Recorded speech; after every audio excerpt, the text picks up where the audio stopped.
आज की वीडियो में हम बात करने वाले हैं फिनलैंड के टूरिस्ट वीज़ा के बारे में। फिनलैंड का जब भी आपने टूरिस्ट वीज़ा अप्लाई करके लेना है तो कुछ एक रिक्वायरमेंट्स हैं जो कि आपने बहुत अच्छे से फुलफिल कर लेनी है। अगर आपने ये सारी की सारी रिक्वायरमेंट बहुत अच्छे से फुलफिल कर ली तो आपको आपका वीज़ा लेने से कोई नहीं रोक सकता, क्योंकि एम्बेसी में सिर्फ और सिर्फ आपके डॉक्यूमेंट्स जाने हैं। आपने नहीं जाना एम्बेसी में, आपने वीएफएस सेंटर में अपने सारे के सारे डॉक्यूमेंट डिपॉजिट करवा के बायोमेट्रिक करवा के अपने घर पे आ जाना और आपके डॉक्यूमेंट्स ही एम्बेसी में जाने हैं। आपको बहुत अच्छे से अपने डॉक्यूमेंट्स पूरे करने पड़ेंगे जब भी आपने अपना टूरिस्ट वीज़ा अप्लाई करना। तो अगर आप चाहते हो कि आपका फर्स्ट अटेम्प्ट में ही वीज़ा आ जाए तो ये सारी रिक्वायरमेंट पूरी कर लेना जो भी मैं इस वीडियो में बताने वाला हूँ। मेरा नाम है रमन और आप देख रहे हैं ग्रैब माई वीज़ा। तो चलिए अभी रिक्वायरमेंट की तरफ चलते हैं। सबसे पहले हम उन चीज़ों के बारे में बात करेंगे कि जो आपकी प्रोफाइल को इम्पोर्टेंट डॉक्यूमेंट्स हैं जिनको अगर आप पूरा कर लेते हो तो आपको ना तो 5 लाख देने पड़ेंगे ना 10 लाख देने पड़ेंगे। आपका बहुत कम पैसे में वीज़ा अप्लाई हो जाएगा।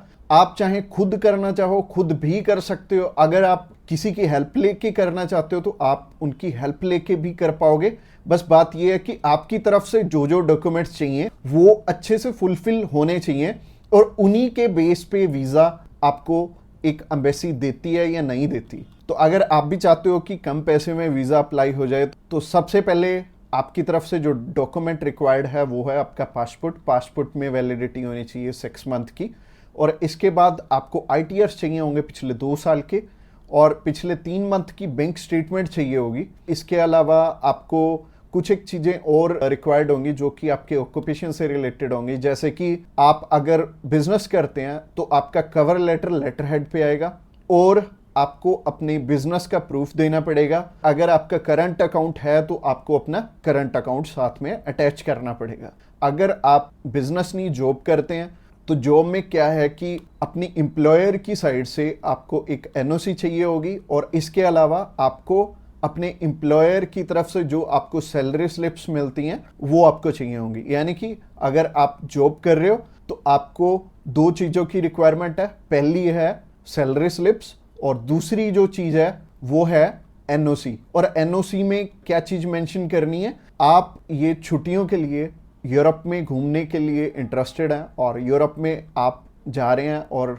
इतनी डेट से इतनी डेट तक आपकी कंपनी को कोई प्रॉब्लम नहीं है, वो आपको छुट्टी दे सकती है और इतनी तारीख से आप रीज्वाइन कर रहे हैं। तो इससे क्या होगा कि आपका टाइज स्ट्रॉन्ग हो जाएगा। जब भी हम बात करें अपने बिजनेस अगर किसी का यहाँ पे स्ट्रॉन्ग है या फिर अगर मान लो जॉब अच्छी आप कर रहे हो, अच्छी सैलरी मिल रही है तो आपका बहुत इजीली वीज़ा लग जाता है, जो कि टूरिस्ट वीज़ा में आपको भी पता है कि पैसे बहुत कम खर्चा आता है। और मेनली ये ही डॉक्यूमेंट्स हैं जो कि मच इम्पोर्टेंट हैं। और इसके अलावा बाकी तो डॉक्यूमेंट फोटो स्टेट करवाने वाले हैं, यानी कि अगर आप मैरिड हैं तो मैरिज सर्टिफिकेट चाहिए होगा। अगर आपके बच्चे भी हैं तो उनका बर्थ सर्टिफिकेट चाहिए होगा। इसके अलावा अगर कोई स्टूडेंट जाना चाहता है तो उसके मम्मी पापा उसे स्पॉन्सर कर सकते हैं, प्लस उन्हें स्कूल से एनओसी लेनी पड़ेगी कि उनके स्कूल को या फिर कॉलेज को कोई प्रॉब्लम नहीं है कि कोई भी पर्सन अगर जाना चाहता है, कोई बच्चा 16 साल का या 18 साल का या 20 साल का, वो भी अपना टूरिस्ट वीज़ा अप्लाई कर सकता है। और जो ऊपर वाली चीज़ें हैं वो सारी स्पॉन्सरशिप में कवर हो जाएंगी। जो भी उन्हें स्पॉन्सर कर रहे हैं वो उन्हें अपने सारे के सारे डॉक्यूमेंट्स दे देंगे। यानी कि अगर जॉब कर रहे हैं तो जॉब के डॉक्यूमेंट्स हो जाएंगे और अगर बिजनेस कर रहे हैं तो बिजनेस के हो जाएंगे। और यह हमें उज्जवल नाम का एक पर्सन मिला था जो कि एक बारी रिफ्यूज था शेनेगन कंट्री से, तो उनका वीज़ा आ गया था। उनकी इवन एज भी 20-21 साल थी और 20-21 साल में बहुत कम चांसेस होते हैं वीज़ा के।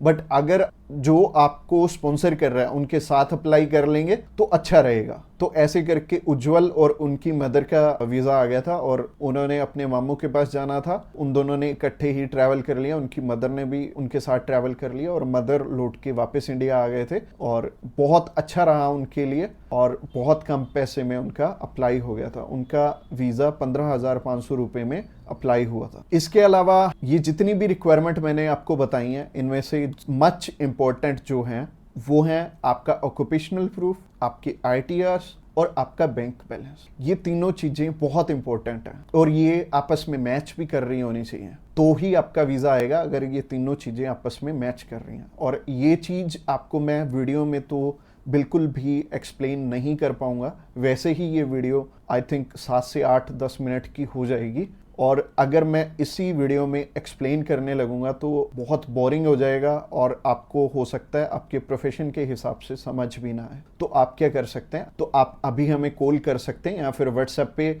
मैसेज भी कर सकते हैं। और व्हाट्सएप पे मैसेज करना चाहते हैं तो आपको डिस्क्रिप्शन बॉक्स में एक लिंक मिल जाएगा, इसी पेज के थ्रू जा सकते हैं। आप हमें कॉल कर सकते हैं डायरेक्टली इस पेज से। इसके अलावा आप हमारे थ्रू अप्लाई करेंगे तो कुछ एक और रिक्वायर्ड डॉक्यूमेंट जो कि हम आपके पूरे करके देने वाले हैं, जैसे कि सबसे पहले आपको अपॉइंटमेंट करके देंगे, उसके बाद आपका air ticket, travel insurance, hotel booking की जाएगी, उसके बाद आपकी cover letter, visa application form और आइटनरी भी बनाई जाएगी। अगेन बोल रहा हूँ कि आपके डॉक्यूमेंट मच नीडेड रहेंगे। इसके अलावा हमारी जो एक्सपर्ट टीम है वो आपकी बहुत अच्छे से हेल्प करने वाली है हर एक डॉक्यूमेंटेशन पूरा करने में। बस आपको क्या चाहिए, आपको अपनी तरफ से जो जो डॉक्यूमेंट्स हैं, जैसे कि मैंने बताया, अगर आपको समझ में नहीं आया इस वीडियो के थ्रू तो आप अभी हमें कॉल कर सकते हैं या फिर व्हाट्सएप पे मैसेज भी कर सकते हैं। और व्हाट्सएप पे मैसेज करना चाहते हैं तो आपको डिस्क्रिप्शन बॉक्स में एक लिंक मिल जाएगा और ये जो पेज है, ये पेज को आप सारा चेकआउट करिए। आप अगर आप हमारे बिल्कुल लेटेस्ट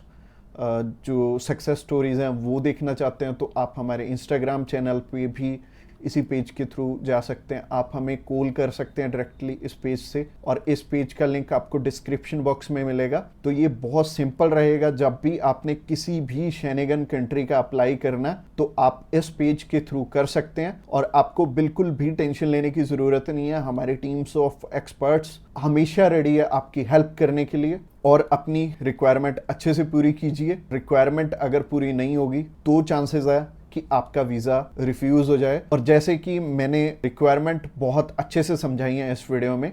इसके अलावा जो एंड स्क्रीन में आपको वीडियो दिख रही है वो प्रोसेसिंग के ऊपर है, और उस प्रोसेसिंग वाली वीडियो को भी आपने बहुत अच्छे से ध्यान से देखना है, क्योंकि उस वीडियो में मैंने आपको बता रखा है स्टेप बाय स्टेप आपके कितने पैसे लगने वाले हैं और कैसे कैसे आपने पैसे हमें देने हैं। अगर आप हमारे थ्रू अप्लाई करना चाहते हो तो अगली वीडियो भी आपको देखनी जरूरी है। Thanks a lot for watching this video till the end.